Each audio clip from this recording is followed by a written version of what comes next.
ఫార్మాలో భూములు కోల్పోయినటువంటి రైతుల సదస్సు ఇప్పుడు రంగారెడ్డి జిల్లా కుర్మిద్ద గ్రామంలో జరిగింది. ఇప్పటికీ 800 మంది రైతులు 2500 ఎకరాల భూమిని ఇవ్వమని చెప్పి రైతులు గట్టిగా నిలబడ్డారు.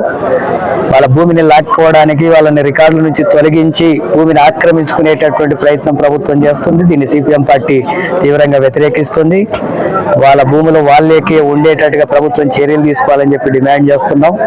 అలాగే తక్కువ ధరకే ఎకరకు 8 లక్షలు 16 లక్షలు అట్లాగే 100 గజాలే ఇంటి స్థలం ఇస్తాం, ఒక ఉద్యోగం ఇస్తామని మోసపూరితమైన పద్ధతుల్లో దాదాపు రైతులతో 1000 ఎకరాల భూములంతా కూడా తీసుకున్నారు. ఈ రైతులంతా కూడా ఇప్పుడు మార్కెట్ ధరకు అనుగుణంగా ఆ భూమికి రేట్ ఇవ్వాలని, అట్లాగే ఎకరకు 800 గజాల చొప్పున స్థలం ఇవ్వాలని ఆ డిమాండ్స్ మీద కలెక్టర్ దగ్గరికి పెద్ద ఎత్తున ఆందోళన కార్యక్రమాన్ని పూనుకోవడం అనేటటువంటి జరుగుతుంది. మూడోది ఇప్పుడు ఫోర్త్ సిటీ పేరుతో దాదాపు 1,80,000 ఎకరాల భూమిని 7 మండలాల్లో దాదాపు 70 గ్రామాల్లో ఈ భూములంతా కూడా ఆక్రమించుకోవడానికి రైతులు ఇవ్వకుండానే, ఇంకా రైతులతో చర్చ జరగకుండానే, వాళ్ళ సమావేశాలు కూడా గ్రామాల్లో జరగకుండానే ఆ భూములంతా కూడా తమకు ఆధీనంలోకి వచ్చినట్టుగా దాన్ని డెవలప్ అవుతున్నట్టుగా ముఖ్యమంత్రి మాట్లాడుతున్నాడు. ఇది పూర్తిగా రైతాంగానికి హక్కులను హరించి వేసేటటువంటి పద్ధతులు ఈ ప్రభుత్వం వ్యవహరిస్తుంది. ఒక నియంత్రిత ధోరణితో వ్యవహరిస్తున్న దాన్ని సిపిఎం పార్టీ వ్యతిరేకిస్తుంది. రైతులతో మాట్లాడాలా, వాళ్ళ అభిప్రాయాలు తీసుకోవాలా, ఇస్తామన్న వాళ్ళతో తీసుకోవాలా, మార్కెట్ ధర ఇవ్వాలా, ఇవ్వమన్నటువంటి రైతులకు వాళ్ళ భూములు వాళ్ళకే ఉండేటట్టుగా చర్యలు తీసుకోవాలని చెప్పి డిమాండ్ చేస్తూ ఈ నెల 20-21 తేదీల్లో కలెక్టరేట్ కు పెద్ద ఎత్తున రైతులంతా కూడా కలిసి పాదయాత్ర కార్యక్రమాన్ని నిర్వహించడం జరుగుతుంది. 21 తారీఖున ముట్టడి కార్యక్రమం కూడా ఉంటుంది, కలెక్టరేట్ ముట్టడి. అంతలోగానే కలెక్టర్ రైతులను పిలిచి చర్చలు జరిపి డిమాండ్స్ ను పరిష్కరించేందుకు చర్యలు తీసుకోవాలా, ప్రభుత్వం కూడా ఆ రకంగా జోక్యం తీసుకోవాలా. లేకపోతే రైతులు ఇంకా మరింత ఉద్ధృతమైనటువంటి ఆందోళనకు కోరుకుంటారు.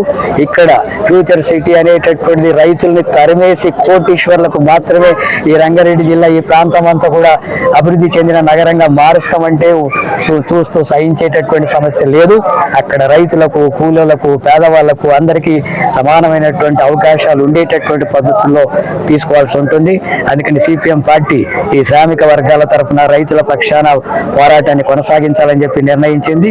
ప్రభుత్వం ఇప్పటికైనా చర్చలు జరిపి సమస్యను పరిష్కరించాలా, లేకపోతే ఈ ఉద్యమం ఉధృతమవుతుంది. మొండిగా ప్రభుత్వం వ్యవహరిస్తే, రైతులకు వ్యతిరేకంగా వ్యవహరిస్తే ఆ ప్రభుత్వాలే గల్లంత అయిపోతాయని చెప్పి కూడా హెచ్చరిస్తున్నాం. ఈరోజు జరిగినటువంటి ఫార్మా రైతుల యొక్క సదస్సు నిర్వహించడం జరిగింది. ఇక్కడ ఉన్నటువంటి రైతులు 20-21 తారీఖు నాడు కలెక్టర్ ఆఫీసును ముట్టడించడానికి అందరూ కూడా సంసిద్ధత వ్యక్తం చేశారు.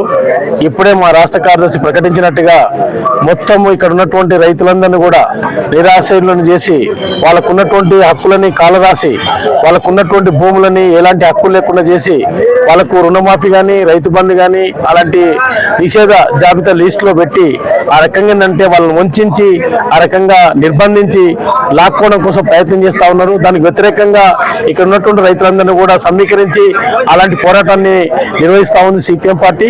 అందుకని మీరు ఏదేమైనా ఇక్కడ ఉన్నటువంటి ఎమ్మెల్యే మరి ప్రజల తరఫున ఉంటే రేపు పొద్దుగల జరిగేటువంటి అసెంబ్లీ సమావేశాలలో ఆయన చర్చించాలి. లేదని చెప్పనంటే ప్రజల తరఫున నిలబడి కలెక్టర్ సంబంధించినటువంటి దగ్గరికి వచ్చి ఆయన ప్రభుత్వంతో మాట్లాడి ఈ ప్రజలకి, ఇక్కడ ఉన్నటువంటి రైతాంగానికి సమస్యలు పరిష్కరించే విధంగా మాట్లాడాల్సినటువంటి అవసరం ఉంది. దీంట్లో జోక్యం చేసుకోవాల్సినటువంటి అవసరం ఉంది. అందుకని ఆయన ప్రజల తరఫున ఉంటాడా లేదంటే కార్పొరేట్ల తరఫున ఉంటాడా తేల్చుకోవాల్సినటువంటి అవసరం ఉందని చెప్పి మల్రెడ్డి రంగారెడ్డిని, అదే రకంగా సబితా ఇంద్రారెడ్డి గారిని నేను ప్రశ్నిస్తా ఉన్నా. రైతుల తరఫున ఈ యొక్క ఫార్మా సదస్సు జరగడం జరిగింది. ప్రధానంగా ఈ యొక్క సదస్సులో ఏదైతే హైకోర్టు ఇచ్చిన తీర్పు ఏదైతున్నదో ఆ తీర్పు ప్రకారంగా రైతులకు 800 మంది రైతుల యొక్క హక్కులు కాలరాశులు కోర్టు ఆదేశాల మేరకు ఏవైతే తీర్పు ఇచ్చిందో ఆ తీర్పును వెంబడే కాంగ్రెస్ ప్రభుత్వము అమలు చేయవలసిన బాధ్యత ఉన్నది. రేవంత్ రెడ్డి ప్రభుత్వము అధికారంలోకి రాకముందు బీఆర్ఎస్ ప్రభుత్వము ఆ రోజు భూసేకరణ చేసింది. ఈ భూసేకరణ రైతులకు అగెనిస్టే చేసింది కనుక మేము రైతుల పక్షాన ఉంటా అని చెప్పి కాంగ్రెస్ ప్రభుత్వం చెప్పడం జరిగింది.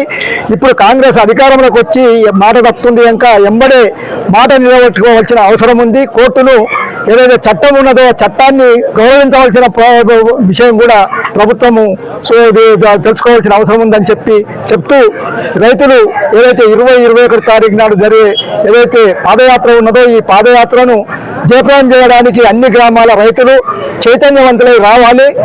వాళ్ళే కాకుండా ఈ భూమి ఏదైతే ఉన్నదో భూమి మీద కాకుండా భూమియేతర అంటే చేతివృత్తుల వాళ్ళు ఇతర వాళ్ళు అందరూ కూడా ఈ యొక్క కార్యక్రమంలో పాల్గొని వాళ్ళ హక్కులకు కూడా న్యాయం జరిగే విధంగా రావాలని చెప్పి కోరుతూ